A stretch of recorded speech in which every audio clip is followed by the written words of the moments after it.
Soon may the weathermen come to bring us sugar and tea and rum. One day when the stripping is done, we'll take our leave and go. Ahoy, meteos! Welcome to Rogue Mother Rising. Today is February 17th, 2026, 6:10 a.m. pirate time. And I'm going to bring you right in to me on ChatGPT. And I'm going to bring you right into me drafting my letter to my local representative because I wrote the letters to Capri Snap in Washington, D.C. and Justin Witham in Salem, Oregon. So I'm going to bring you right in. It says, draft a one-paragraph cover note for my local rep explaining why they are CC'd. Yes. I would like one paragraph. I'll read the other letters after I read this one. I thought this might be a good way to start the video. So it's giving me two options. Option A, very effective for policymakers. I am including you on this correspondence to keep you informed as I seek clarification at both the state and federal levels regarding safeguarding obligations, Medicaid compliance, and person-centered planning for individuals receiving IDD residential services. These letters are being sent simultaneously to ensure consistency and transparency as this issue is reviewed. And because your office has been actively engaged in efforts to address these concerns, I am not requesting immediate action at this time, but wanted to ensure you will have full visibility as these questions are formally raised. So that's option A.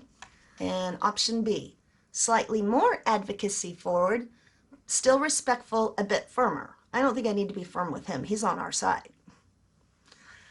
I am copying you on this correspondence as part of a coordinated effort to clarify safeguarding responsibilities and Medicaid compliance related to provider-facilitated activities for individuals receiving IDD services.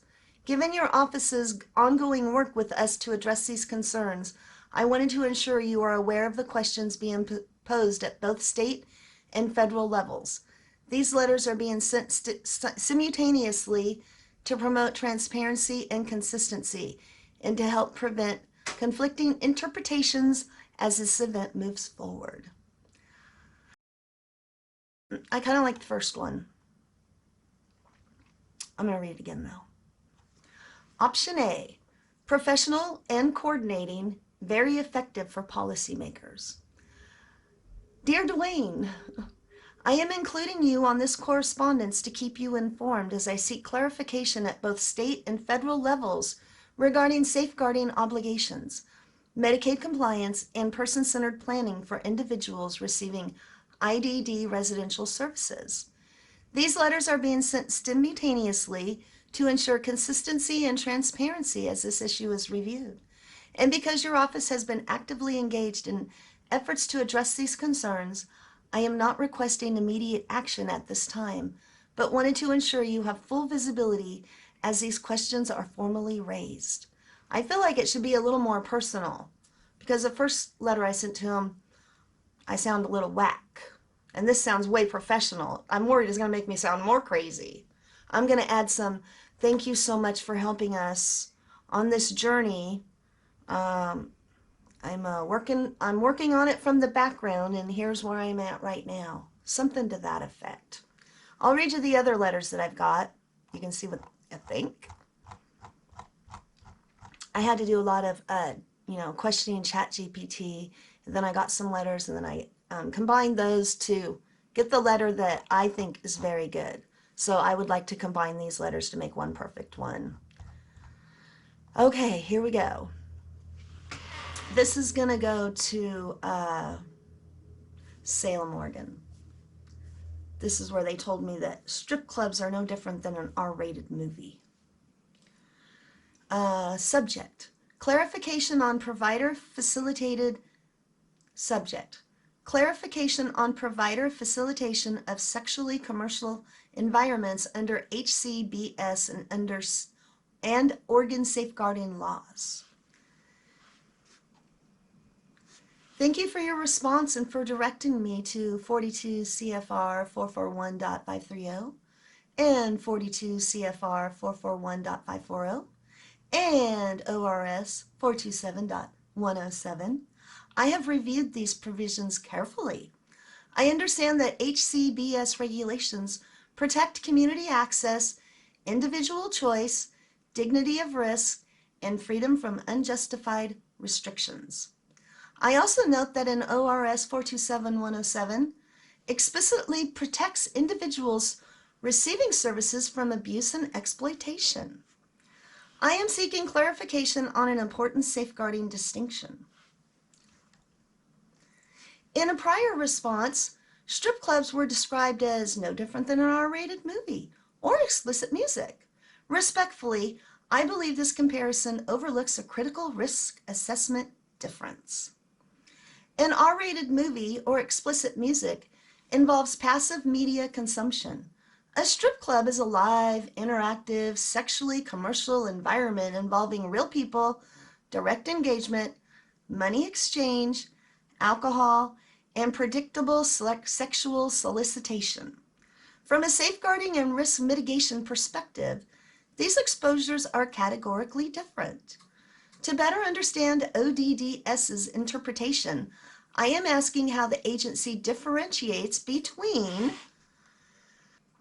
A, an individual independently choosing to access a lawful adult venue, and B, a licensed provider on organizing, transporting, supervising, and normalizing reoccurring group outings to a sexually commercial environment as part of a structured programming. When a group home organizes and supervises such an outing, the provider is no longer merely respecting an individual's autonomy. It is actively facilitating and creating the exposure. That distinction appears significant under safeguarding standards. Specifically, I would appreciate clarification on the following.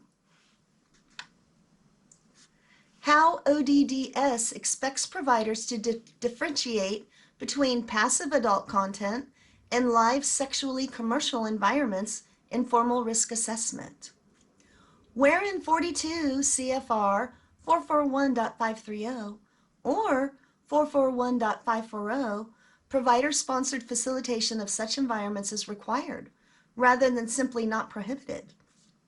What safeguards are required when an activity predictably increases grooming or exploitation risks? How ODDS evaluates power imbalances, informed consent capacity, and exploitation risk when staff control, access. How ODDS evaluates power imbalances, informed consent capacity, and exploitation risk when staff control access, transportation, scheduling, and supervision. How dissenting, ambivalent, or socially pressured individuals are protected from subtle coercion or normalization dynamics in group settings. Whether ODDS considers staff-organized group outings to sexually commercial venues consistent with abuse prevention obligations under ORS 427.107. All of this. I am not raising these questions to restrict adult autonomy. I am seeking to understand how ODDS reconciles HCBS choice requirements with its concurrent duty to prevent abuse and exploitation, particularly when the provider itself facilitates the environment. If there is written guidance, policy interpretations, risk assessment standards, or precedents that address this distinction, I would sincerely appreciate being directed to it. Thank you for your time and clarification on this matter. And while I'm sending that to them, the lady in Washington, D.C., Caprice Knapp, is going to get her letter. This is her letter. Subject: Request for clarification regarding medical oversight and person-centered planning. Dear Mrs. Knapp, I am writing to respectfully request clarification regarding a matter involving Medicaid-funded developmental disability services in Oregon. It is my understanding that you communicated to Oregon officials that federal Medicaid funds may not be used to support attendance at strip clubs or similar sexually commercial establishments. I appreciate that clarification and agree that federal Medicaid dollars cannot be used for such purposes. See, she called them, said, we can't be using Medicaid dollars for strip clubs. However, I have since been informed that the provider involved has asserted that no Medicaid funds were used and the activity in question was not included in any individual person-centered service plan. This raises an important compliance and oversight question. Actually, this has to be changed. This part. So we're going to copy that.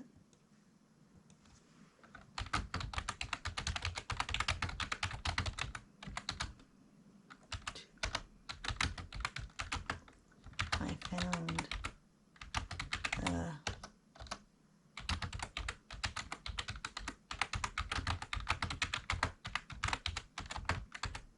signal.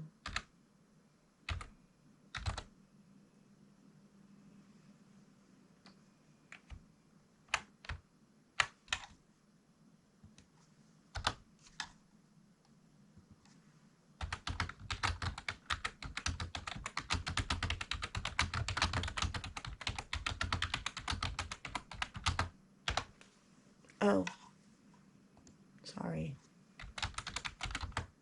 This part.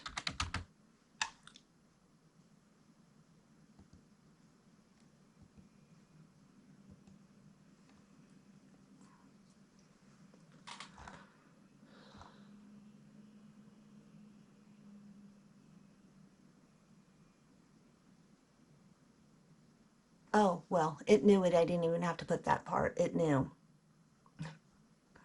I'm still learning this.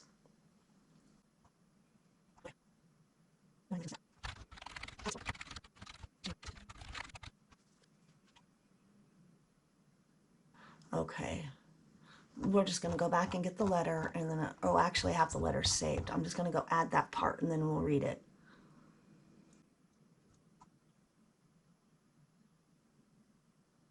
Yes, polish. Yes.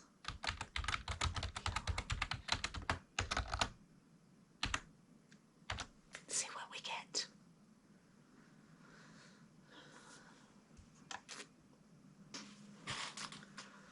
Okay, here we go. Subject: request for clarification regarding Medicaid oversight and person-centered planning. Dear Mrs. Knapp, I am writing to respectfully request clarification regarding a matter involving Medicaid-funded developmental disability services in Oregon. In the Daily Signal, you are quoted as stating that federal Medicaid funds may not be used to support attendance at strip clubs or similar sexually commercial establishments. I appreciate that clarification and agree that federal Medicaid dollars cannot be used for such purposes. However, I have since been informed that the provider involved has taken the position that no Medicaid funds were used and that the activity was not included in, documented within, or authorized by any. This is not getting this right. No. I need to fix MRSKN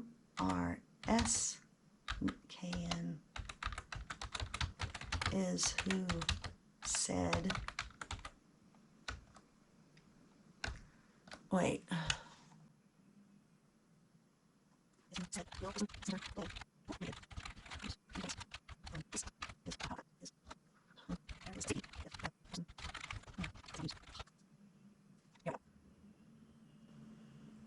Okay, I think this is the letter. We're going to go ahead and read it.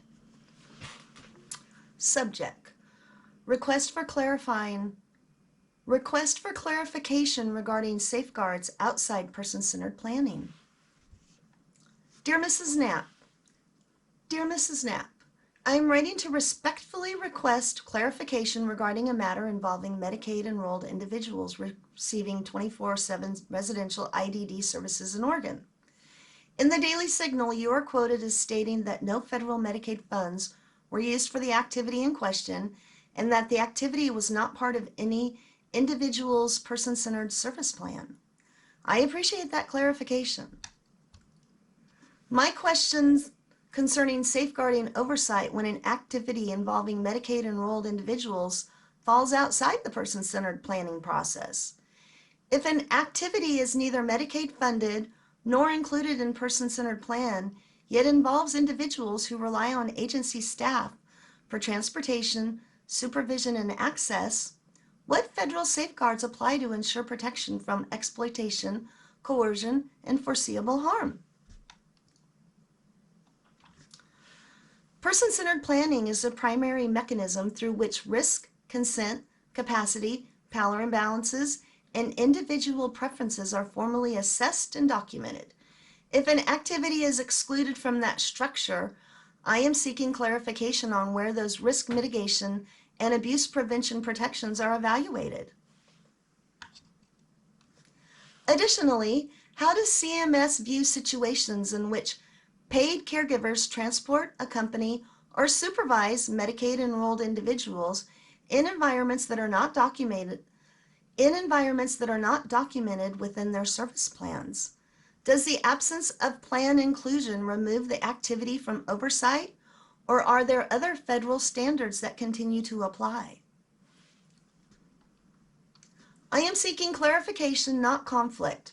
My concern is ensuring that individuals who depend on providers for access and supervision are not placed in environments without clear safeguarding framework simply because the activity is characterized outside Medicaid funding or outside the person-centered plan. Any guidance you are able to provide regarding how CMS views safeguarding responsibilities in these circumstances would be sincerely appreciated. Thank you for your time and attention. Respectfully, ... Yeah, I'm not sure if that quite gets to the heart of the matter. What did the other one say? I think the other one had more stuff in it that I maybe want to put in this one.